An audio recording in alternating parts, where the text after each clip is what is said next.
2024 সালের উচ্চ মাধ্যমিক পরীক্ষার্থীরা যদি নিজেদের নাম্বারে থাকো অসন্তুষ্ট, মনে হচ্ছে যা নাম্বার তোমায় দেওয়া হয়েছে তুমি এর থেকে অবশ্যই বেশি নাম্বার পেতে, কোথায় তোমার নাম্বার কাটা হয়েছে তুমি অবশ্যই জানতে চাও, সেই ক্ষেত্রে নিজের খাতার জেরক্স নিজে হাতে নিয়ে দেখে নিতে পারবে। এই খাতার জেরক্স হাতে দেখে নেওয়ার জন্য যে প্রক্রিয়ার মধ্য দিয়ে তোমাকে যেতে হবে তার নাম আরটিআই। এটি একটি আইনি পদ্ধতি। এই আইনি পদ্ধতির মাধ্যমে তুমি তোমার খাতার জেরক্স নিজে হাতে নিয়ে দেখতে পারবে। যদি তোমার মনে হয় কোথাও তোমাকে নাম্বার কম দেওয়া হয়েছে, সেই ক্ষেত্রে পর্ষদ অফিসে গিয়ে আরেকবার আবেদন করলেই নতুন শিক্ষক মহাশয়দের দ্বারা তোমার খাতাটি আবার প্রথম থেকে শেষ পর্যন্ত খুঁটিয়ে খুঁটিয়ে দেখা হবে। সেই ক্ষেত্রে তোমার নাম্বার বাড়ার সম্ভাবনাও কিন্তু থাকে অনেকটাই বেশি। কিন্তু এই আরটিআই কিভাবে করবে এই নিয়ে একটি বিস্তারিত তথ্যপূর্ণ ভিডিও আমি আগেই আপলোড করে দিয়েছি। আজকে তোমাদের সামনে আলোচনা করতে চলেছি আরটিআই করার জন্য খরচা কত হয়।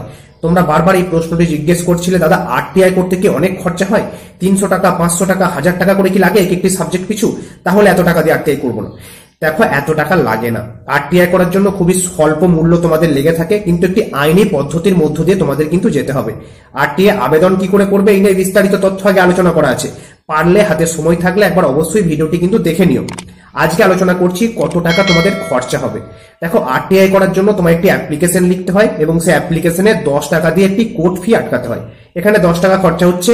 তার পাশাপাশি ডকুমেন্টসের যে জেরক্স, সেই জেরক্স গুলো তোমাকে দিতে হবে এবং পর্ষদ অফিসে গিয়ে, নির্দিষ্ট পর্ষদ অফিসে গিয়ে আবেদনপত্র এবং সেই জেরক্স কপিগুলো তোমাকে জমা করাতে হবে। এই দূর পর্যন্ত হলো। এরপর 30 থেকে 45 দিনের মাথায় তোমার বাড়িতে কিন্তু চিঠি পাঠানো হয়। কোনো কোনো ক্ষেত্রে একটি চিঠি আসে, আবার কখনো দুটি চিঠি আসে। তোমার কাছে যদি একটাই চিঠি আসে তাহলে দুশ্চিন্তা করার কোনো কারণ নেই। প্রথম চিঠিতে উল্লেখ করা থাকে তোমার আরটিআই অ্যাপ্লিকেশনটি গৃহীত হয়েছে, তার মানে তুমি সঠিক পদ্ধতিতে আরটিআই করেছো। দ্বিতীয় চিঠিতে লেখা থাকে তুমি কত তারিখ কখন কোন অফিসে গিয়ে তোমার খাতার জেরক্স আনতে পারবে। খাতার জেরক্স আনতে যাওয়ার সময় তুমি যেতে পারো, অথবা তোমার সাথে তোমার অভিভাবক বা অভিভাবিকারাও যেতে পারেন। তুমি যদি না যাও, তোমার অভিভাবক বা অভিভাবিকারা যদি যান, সেই ক্ষেত্রে তাদের উপযুক্ত প্রমাণ দেখাতে হবে ওনারা তোমারই অভিভাবক, তবেই তাদের হাতে খাতার জেরক্স তুলে দেওয়া হবে। এই সময় তোমার খরচাটা হয়। কি হিসাবে খরচা হয়? তুমি যতগুলি পৃষ্ঠা লিখেছো তার উপর তোমার টাকা নির্ধারণ কিন্তু করবে। ধরে নাও তুমি বাংলা সাবজেক্টের জন্য আরটিআই করলে এবং বাংলা সাবজেক্টে তুমি লিখেছো মোট 20টা পেজে, মানে 20টা পৃষ্ঠা। তুমি যদি 20টা পেজে লিখে থাকো, প্রত্যেক পেজ পিছু তোমাকে দিতে হবে 2 টাকা করে। তার মানে 20টা পেজের জন্য 20 দুগুণে 40 টাকা তোমাকে ওই অফিসে জমা করাতে হবে। ওনারা চালান কেটে দেবেন, তারপর তোমার হাতে খাতার জেরক্স কিন্তু তুলে দেওয়া হবে। ক্লিয়ার হয়েছে? এবার তুমি কটি সাবজেক্টে করছো, সেই সাবজেক্টে তোমার কতগুলো পেজ আছে, তার উপর নির্ভর করছে তোমাকে কত টাকা সেখানে জমা করাতে হবে।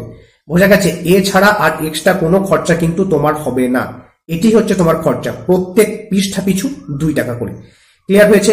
এবার তুমি খাতার জেরক্স হাতে পেলে, খাতার জেরক্স হাতে পাওয়ার পর তুমি বাড়ি এলে, তোমার শিক্ষক মহাশয়দেরকে দেখালে কোথায় নাম্বার কম দেওয়া হয়েছে।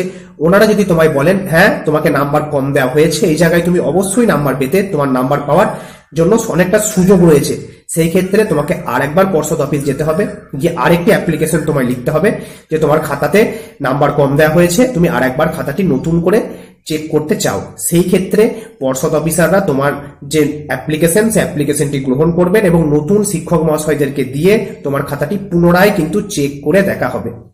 ক্লিয়ার? এটি হচ্ছে তোমার খরচা। আশা করি বিষয়টি ক্লিয়ার হয়েছে। এরপরেও তোমাদের মনে যদি কোনো রকম সংশয় থেকে থাকে অবশ্যই কমেন্ট করো, আমি তোমাদের প্রত্যেকের কমেন্টের অপেক্ষায় থাকবো। আর হ্যাঁ, আরটিআই অ্যাপ্লিকেশন করার জন্য যদি কোনো সমস্যায় পড়ো অবশ্যই আমাকে জানিও, আমি তোমাদের সমস্যা দূর করে দেওয়ার অবশ্যই চেষ্টা করব। তার আগে বলে দিই, তোমরা যদি চ্যানেলটিতে নতুন হয়ে থাকো অবশ্যই চ্যানেলটিকে সাবস্ক্রাইব করে নিও। বন্ধুদের মাঝে এই তথ্যপূর্ণ ভিডিওটি শেয়ার করতে একদম কিন্তু ভুলবে না।